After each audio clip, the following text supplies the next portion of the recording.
ከወትሮ በተለየ ጥርስ በጥርስ ሆናለች። ደስታዋ እጥፍ ድርብ ሆኗል። አማቷና ጽዮን ተያይዘው ቤት ድረስ መጥተው ይቅርታ ጠይቀዋታል። ምህሩም በሁኔታቸው እጅግ ተገርማ በአንድ ጊዜ እንዴት ያለ ለውጥ ነው? ከምንስ የተነሳ ነው እንዲህ ያለ ለውጥ ብላ ሳትጠራጠር ብቻ እንደው ይቅርታ አያስፈልግም ዋናው ከልብ መሆኑ ነው ብላ እንግዲህ ደስታቸውን ለማጣጣም ሻይ ቡና ለማለት ተፍተፍ እያለች ሳለ በልባቸው ነገር ጸንሰው አርግዘው የመጡ የምህሩ አማትና ጽዮን እዛው ቁጭ ባሉበት እንግዲህ ይቦጭቋት ጀመር። በቀጣይ ሊያደርጉት ያሰቡትን ነገር እንግዲህ ይህ መነሻ ነው እና እሷ ግን ይህንን ሁሉ አላወቀችም። ምን ሊያደርጉ እንዳሰቡ፣ እንዴትስ ይቅርታ ሊጠይቁን ቻሉ፣ እንዴትስ በአንድ ጊዜ ተለወጡ ብላ እንብዛምም እንኳን አልተጠራጠረችም። በዚህ ክፍል እንደምንመለከተው ጽዮን እንግዲህ አንድ ሐሳብ አፍልቃለች። ያንንም ደግሞ ለዓለምዬ አማክራ ምህሩን ከዛ ቤት እንዴት አድርገን ማስወጣት እንደምንችል አንድ ሐሳብ አለኝ ስትል ያንን አማክራት ዓለምዬም እስከዛሬ ድረስ ይሄንን ሐሳብ የታደርገሹ ነው በጣም መልካም ሐሳብ የተቀደሰ ሐሳብ ነው ብላ እንግዲህ ጽዮን ባመጣችው ሐሳብ ተስማምታለች። ወደዚያ አምርተው በይቅርታ መልኩ የምህሩ ልብ ውስጥ በመግባት ከዛ በኋላ ሊሰሩ ያሰቡትን ዓላማቸውን ለማሳካት እንግዲህ ወጥነዋል። የዓለምዬ ባለቤት የናሆም አባት ማለት ነው እንግዲህ በምህሩ የተነሳ ልባቸው አዝኖ በዓለምዬ ተናደው ቤቱን ትተው ወጥተው ነበር። ከባለፈው ክፍል እንደተመለከትነው በምህሩ መልካም የሆነ ሰው እጅግ አስተዋይና የወጣትነት ሽማግሌ የሆነ ሰው ቅዱስ እንግዲህ ብዙዎችን በምክሩ በመጠገን ትሪት በማድረግ የብዙ ሰው ህይወትን እንግዲህ የጠገነ ሰው እንደሆነ በዚህ ድራማ ተመልክተናል። እንግዲህ የናሆም አባት በእድሜ ከፍ ያሉ ሲሆኑ እሱ ግን መክሯቸው ባለው አቅም እንግዲህ በሚችለው ጥበብ መክሯቸው ትዳራቸው እንደገና እንዲመለስ የእሳቸው ወደ ቤት መመለስ ለምህሩም ቢሆን ሰላም መሆኑን አስረግጦ ነግሯቸው ወደ ቤት ተመልሰዋል። ዓለምዬም የባለቤቷ ወደ ቤት መመለስን ስታይ እጅጉን ተደስታ ተቀብለዋለች። እንግዲህ እሱ ከመጣ ጊዜ ጀምሮ በሐሳብ ተመስጣ እንዲህ ምግብም አልበላም ብላ እንቅልፍም ሁሉም ቢብሏት ሐዘን ለብሳ ጥቁር ተከናንባ ያለ ወትሮዋ እንግዲህ በፊት እንደምናቃት ቅንቅን እያለች ልጃገረድ የሆነ ሁኔታዋ እንግዲህ የምናይበት አክስቷ ማለት ነው አለባበሷ ጭምር አሁን ግን ባለቤቷ ከሄደ ጊዜ ጀምሮ በሐዘን ውስጥ ሆና በጣም ተክዛ ነበር። እሱ ሲመለስ ልብሴን ልቀይር እንግዲህ ብላ ዝንጥንጥ ብላ ባለቤቷ እንዲሁ እዛ ቆይታ የመጣህበት ልብስ ነው ታጠብ ተነስና ምናምን ብላ በደስታ ቡናን በማፍላት እንግዲህ ምግብም እየሰራች ጉድ ጉድ እያለች ደስታዋን እያንጸባረቀች ነበር። የናሆም አባት በሱ የተነሳ አኩርፈው ከቤት ይውጡ እንጂ ቅዱስ ቤት መሆናቸውን መሄዳቸውን ያላወቀችው እንዲሁም ደግሞ በቅዱስ እንግዲህ ምክር ወደ ቤታቸው መመለሳቸውም ጭምር ያላወቀችው ምህሩ ቅዱስ አጠቃላይ ነገሩን እንዳልሰማ የመሰላት ቅዱስን አግኝታ ስለ ሁሉም ነገር ልታስረዳው ሞክራ ነበር። እንዲሁም ደግሞ በዚሁ በእነሱ ትዳር መሃል ገብቶ እንግዲህ ሽማግሌ ሆኖ ወደ ቤት እንዲመለሱ እንዲያደርግ ልትማጸነው ሄዳ ነበር። እሱ ግን ከጅምሩ ነገሩን እንደሰማ እሳቸው ደግሞ እሱ ቤት አርፈው እንደነበረ አሁን ደግሞ ወደ ቤት መመለሳቸውን አብስሯት ነበር። በዚህም ምህሩ እጅግ ተደስታ ነበር። እንግዲህ እንደሰማነው ምህሩ እኔ ነኝ ለባለቤቷ የተናገርኩት ብላ ጥፋቱን እሷ ላይ ነበር የደፈደፈችው። ነገር ግን እሷ አይደለችም። ያው በሷ ምክንያት ይሁን እንጂ ሰኒ ናት እንግዲህ ለምህሩ ብላ ይህንን ያደረገችው። እሷ ግን ያው የሰኒንም ጥፋት ለመሸፈን ብላ እንደዛ ስትለው እሱ ግን እንዳለ መስማቱን ሰኒ መናገሯን አጠቃላይ የሆነው ሁኔታ ሁሉ መስማቱን ነግሯት እንዲሁም እንደተመለሱ አብስሯት ነበር። ምህሩም በዛም በጣም ተደስታ ተመልክተናት ነበር። የናሆም አባት ወደ ቤት ሲመለሱ እንግዲህ ቤቱ ባዶ ነበር። ጽዮንም አልነበረችም።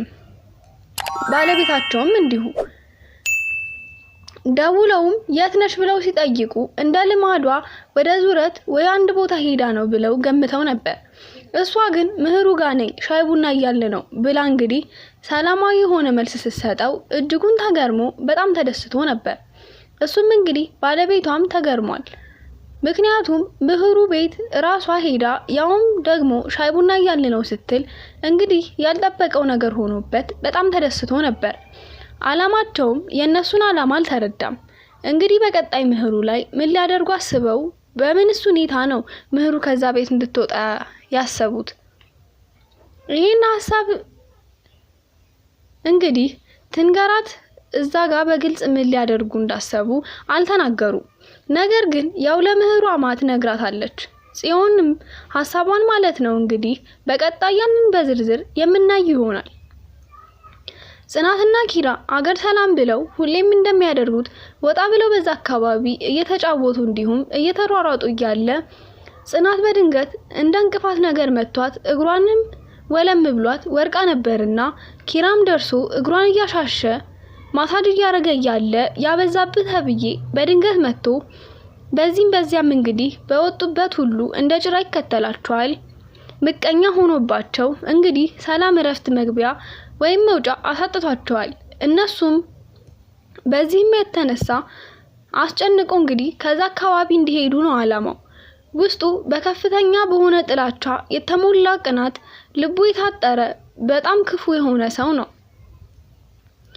እናም ቀርቧቸው በፊት ኪራን እያየው ምን እያደረክ ነው ብሎ ጠይቆት ነበር። ኪራም እንግዲህ በሰላም መለሰለት። ምንም አላረኩም ወርቃ ነው ብሎ በሰላም ሊያስረዳው ሲሞክር እሱ ግን አሻፈረኝ ብሎ መልስ ትሰጠኛለህ እንዴ? ደሞ ካንተም ብሶ አንተስ አይፈረድብህም። የአካባቢው ወግ ባህል አታውቅም መጤነ። እሷ ግን እዚሁ ተወልዳ እዚሁ አርጋ ባህሉን እንዲሁ መረማመዷ አለማክበሯ እያለ እንግዲህ እጅጉን አካብዶ ሲናገር ኪራም እጅጉን ተገርሞበት ታግሶትም ዝም ብሎ ታልፎት ነበር። ቀጥሎም እንግዲህ አገር ሰላም ነው ብለው እነሱ ወደ ቤት ሲገቡ አባትየው ግን በጣም አዝነውባቸው በሰሙት ነገር በጣም ተናደው የት ነሽ ሲሉ ጽናትን ጠይቀዋት ነበር። እሷም ግን የትም አልሄድኩም ብቻ ወጣ ብለን ነበር እንደዛ ስትላቸው እንግዲህ የሰማሁት እውነት ነው በማለት ነበር እጅጉን አዝነው የጠየቋት። ያው ጽናትም እጅግ በመናደድና አዝናም በጣም ስታለቅስ ተመልክተናት ነበር። እና ማናወራ የሚለው ነገር ጽናት ተጠራጥራለች፣ ግን ማን እንዳደረገ ታውቃለች። ነገር ግን ለኪራ እንዲህ ነው ብላ አልነገረችውም። ነገር ግን በጣም አዝና ነው ይከተለኛል ስትልም እስከ መቼ ነው ስትልም ደግሞ ታማራ ነበርና ዴቭ ጓደኛዋ መጥቶ አጽናንቷትም እንኳን ይሄ ብዙ ነገር አልፈሻል ይህም ያልፋል ብሎ በብዙ ቃል መክሯት አጽናንቷትም ነበር። ኪራም በዚህ ተነሳ እንግዲህ ወጣ ብሎ ብቻውን በጣም በንዴት ውስጥ ሆኖ እያሰላሰለ ምን ማድረግ እንዳለበት ማንስ አወራ፣ ሰፈር ውስጥ ደግሞ ምን እየተደረገ ምን ነውር ይደረግ፣ አንድ ሰው ነውር ሲያደርግ ነው ወይ ደግሞ ለምሳሌ አሁን ራስ ይሄ በዛብህ ተብዬ እያደረገ ያለው ነገር የአካባቢውን ሕግ የጣሰ ነገር ነው። እንግዲህ እንደዚህ ሰላም መንሳት፣ መግቢያ መውጫ ማሳጣት፣ መተናኮል፣ በክፋት ሰው ላይ መነሳት የአንድ አካባቢ ወግ ባህል አይደለም።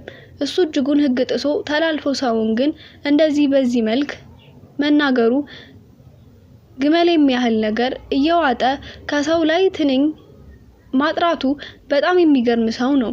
ኪራ ባለበት ዴቭም ነበርና እየተባለ ያለውን ነገር ሰምተሃል ወይ ብሎ ሲጠይቀው ዴቭም አው ሰምቻለሁ፣ በዚህ አካባቢ እየኖርኩ እንዴት ሀገር የሆኑ አልሰማም ብሎ እንግዲህ ሲመልስለት ግን ማን ያወራው ብሎ ኪራን ጠይቆት ነበር። በጣም ተናዶ ስለነበር ማወቅ ፈልጎ ነበርና ያበዛብህ ተብዬ ነዋ እሱ ነው ያወራው በአካባቢው ሁሉ ብሎ ሲመልስለት እንግዲህ በጣም ተናዶ እሳት ለብሶ እሳት ጎርሶ በዛብህ ያለበት ቦታ ድረስ ሄዶ መጥቶት ነበር። በዛብህም እንግዲህ አገጩን እያሸ አገኘሃለሁ፣ ዋጋህን እሰጥሃለሁ፣ እመለስልሃለሁ፣ እበቀልሃለሁ እያለ እየተናጫነጨ ነበር። በሌላ በኩል እንግዲህ ኒናና ናቲ እየተከታተለችው ያለበት ደርሳ ነበር። ናቲም እንግዲህ ስራ ብሎ የተጠጋት ሴት ያው ስታማልለው የኔ ምናምን እያለችው ስትለው እሱ ሞከክ እያለ እንግዲህ የወደዳት ይመስላል። እሷም ናቲ የኔ ብቻ ነው እያለች ነው። ኒናም ደርሳ እንግዲህ ምን ትሰራለህ እዚህ ማናት እሷ ምናምን ስትለው እንቡጤ ናት ምንም አይመለከትሽም ሲጀመር እንግዲህ ብሎ እሷም ስትመጣ ያው ልጅቷ ስትወጣ ኒናን እንደማታውቃት ሰው ሆኖ ነበርና ከስተመርህ ናት ወይ ብላ ስትጠይቀው በጭራሽ አላቅም ትጨቀጭቀኛለች ብሎ ሲመልስላት እንግዲህ የዚህን ጊዜ ኒና መልስ ሰጥታው ነበር። በደንብ ነው የሚያቀኝ 3 ልጆችን አስታቅፎኝ ደግሞ እንደዚህ ይላል እንዴ? ና ፓምፐርስ ግዛላቸውና እንግዲህ እንደዛ እያለች ስትል እሷም ልጅ አለህ እንዴ ብላ ስትጠይቀው በመሃል እንግዲህ ኒና ስትመልስለት አንቺን አልጠየቅኩሽም በመሃል ጣልቃ አትግቢ ብላት ነበርና ናቲም በጣም ተናዶ ኒናን አንጠልጥሎ ሄዶ እንግዲህ በጣም ተቆጥቷት ደንፍቶባት ኒናን ተነስታ ሄዳ ነበር። ያቺ ኪራን የገጨችው ልጅ እንግዲህ እንደገና መታ ነበር። ኪራ አለ ወይ ስትል ደግሞ ልሰናበታችሁ ነው የመጣሁት ብላም ነበር። ያው ኪራም ባለማግኘቷ አጠቃላይ ሁላችሁም ልሰናበት ነው ብላ እንግዲህ እሷም ከድራማው ልትወጣ ያለች ይመስላል እንደተረዳሁት። እናም ያ ለክፍለ ሀገር ለስራ ስለሄደ ነው በሚል ተሰናብታቸው ስትወጣ እንግዲህ እስፒድ ተብዬ እጇን ያዝ አድርጎ እጇ ላይ ያለውን ወርቅ ቀለበት በምን አፍዝዞ አደንዝዞ ሲወስድባት ያው ኒናም አይታ ነበርና ሳታስፎግር የወደቃስ መስላ ወደቀምሽ በሚል እንደምንም አትርፋው ነበር። እሷም ኦኬ ሰፍቶ ነው ማለት ነው በቃ አስጠብባለሁ እያለች ይዛው ወጣ ነበር። በዚህም ስፒድ እንግዲህ እጅግ ተናዶባት ነበር። አስበላሽኝ ከዚህ በኋላ አንድ ነገር ብታደርጊ አልለቅሽም እያለ ሲዝትባትም ነበር። ሰኒም ደርሳ ለምንድነው የምትዝትባት ለምንድነው እንደዚህ የምትላት እያለችው እሱም የሚመልሰው አጥቶ ግን ተደናብሮ ነበር። በዛ ሂደት ነው እንግዲህ ድራማው የተጠናቀቀው። በቀጣይ ምን ይዞ ይመጣ ይሆን ይህ ክፍል ግን እዚህ ጋር ተጠናቋል። ቀጣዩን ክፍል እንግዲህ በዝርዝር እንደደረሰን የምናጋራችሁ ይሆናል። ይሄ ቪዲዮ ስላያችሁ ከልብ አመሰግናለሁ።